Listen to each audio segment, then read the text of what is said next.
मंडाण, जागर, पैसारा, चांचड़ी, धुयाल, पवाड़े, इनके डिफरेंसेस क्या होते हैं, ये बहुत सारी यंगर जनरेशन जो गांव में नहीं रही उसको इन डिफरेंशिएशंस के बारे में नहीं जी पता। धुयाल है तो धुयाल का मतलब होता है देवताओं की स्तुति को आरंभ करने का ताल। उस अच्छा। वो धुयाल हो गया है। ओके। और उसमें अलग अलग जगह अलग अलग धुयाल बजती है। डिफरेंसेस हैं थोड़ा, जैसे कोस कोस पे पानी, कोस कोस पे पानी, लेकिन मौलिक उसका ये एक जैसा ही अच्छा, है। उसका कुछ उदाहरण आप जी, छोटा सा दे। जैसे धुयाल हम बजाएंगे तो अ, भगवती की धुयाल होगी, नरसिंह की धुयाल होगी। धुयाल तो लगभग एक जैसी होती है। अच्छा। रुजेंदा तुजनन कृदु जन जन दाना कृदे कृदु जनन कृदु जन ते कृदु गन दान कृदे कृदु गन दुन दाना कदे कृदु जन दा। तो यही धुयाल, अगर तो यही धुयाल थोड़ा सा और जगह बजेगी तो थोड़ा सा इसमें चेंज आ जाएगा। गन तक ना ना कदक दु गन तक ना तक तक दु गन तक ना, तो ये धुयाल हो गई। फिर मन्नाण है। मन्नाण भी हमारे यहाँ लहरी एक विधा हमारे यहाँ जो जागर में लहरी बोलते हैं उसको। अच्छा। तो जो अच्छे जागरी होते थे वो बोलते थे लहरी को और अच्छे ढंग से गए ले भाई। लहरी मतलब वो कथासार जो जिन शब्दों का असर अच्छा, पशुआ के जागृत करने में हाँ जी, उनको। उसके मस्तिष्क पर, उसके सबकॉन्शियस पे असर हो।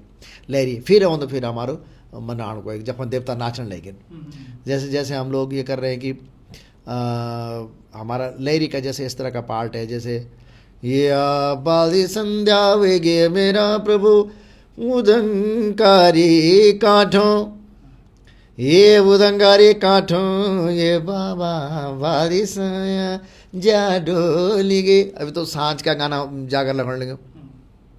या बूढ़ो जालो राये बोलो यसी को बीरद, ये असी को बिरदा बोलो बाबा बूढ़ो जालो राय। ताचिनिंदा जिंग जिंग ताचिनिंदा जिंग जिंग ताचिनिंदा जिंग जिंग ताचिनिंदा जिंग जिंग ताचिनिंदा जिंग। ये पालो बूढ़ो जालो राय रेगे जलम को यो तो करम कुरे नाटो रेगे बूढ़ो जालो राय। तो ये कथा सार सुनाया जा रहा है, इसको लहरी पाठ। लहरी का जितना जितना अच्छा जागरी कोई होगा, गीता मतलब जो कंठ वाला, जो उड़ के भी अच्छा बजा रहा है, ढोल पे भी जो भी, और उसके बाद पसवा सुन रहा है, क्योंकि पसवा तो माध्यम है ना, पसवा सुन रहा होता है, तो उससे उस सबकॉन्शियस जागेगा उसका।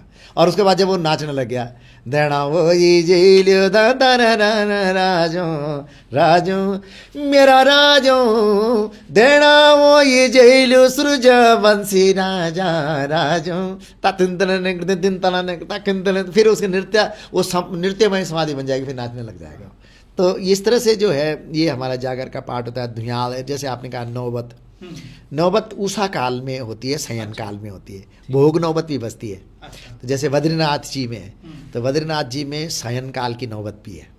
बद्रीनाथ जी के शयन काल में औजी की एक ताल बजती है। प्रभुदास जी वहाँ एक औजी थे, अब नहीं रहे, उनका बेटा है।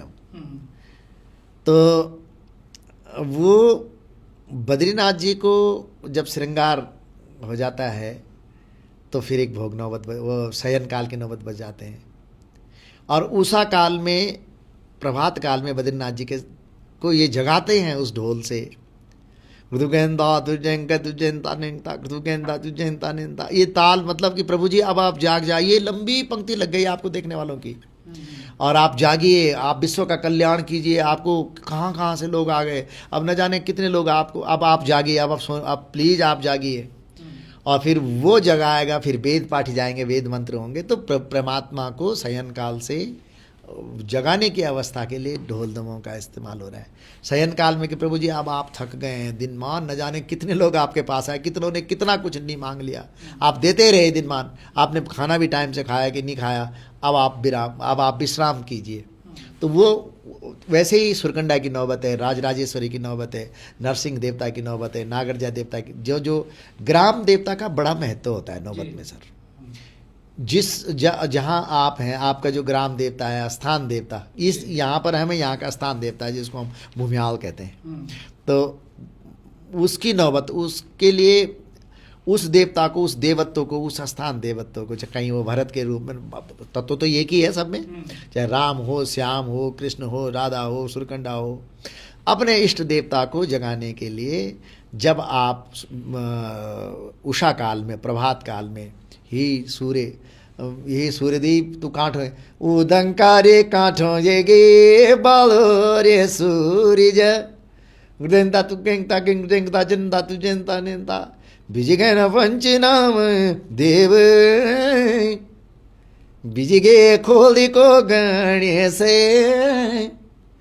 वेगे वेगे उदंकारी काठा बिजगे नौनार सिंह बिजगे भगवती जगदम्बा बिजगे राज राजेश्वरी बिजगे भगवती सुर कंडा ता हृदय कृता कि तू कहें तू जाए हृदय दिनता तू कहें कि तू कहें तुमता निंता तुम करा कहें कृता तू कहें तुमता। ये सुबह के समय कि अब हमारे देवी देवता जाग गए हैं।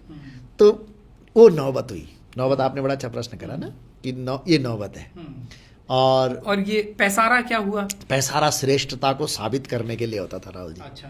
तो वो जब बारातें कहीं आती थी, आज इस गांव की बारात यहाँ रखी, कोई मेल चु कोई रोखड़ चु, वही जमाना में नौरता भी बहुत होता। तो कई जब कलावंत, श्रेष्ठ कलावंतों का एक समागम है, 2 गांव के लोग हैं, 3 गांव के लोग बैठे हैं जन, तो एक पैसारों का आयोजन उन भाई आज देखता कि भाई श्रेष्ठ और जी को जन। अच्छा, वो एक प्रतिस्पर्धा थी अपने एक हाँ जी, वो प्रतिस्पर्धा थी। लेकिन कई बार वो आपसी रंजिशों में भी बदल जाता था, इसलिए उसमें विराम दिया गया फिर बाद में, क्योंकि गांव के लोग इन्वॉल्व हो जाते थे ना। अच्छा, उसको रोका गया? एक रोका भी क्या कह सकते हैं, लेकिन ये कहा कि इसको करना है तो सौहार्द में पूर्ण में करो।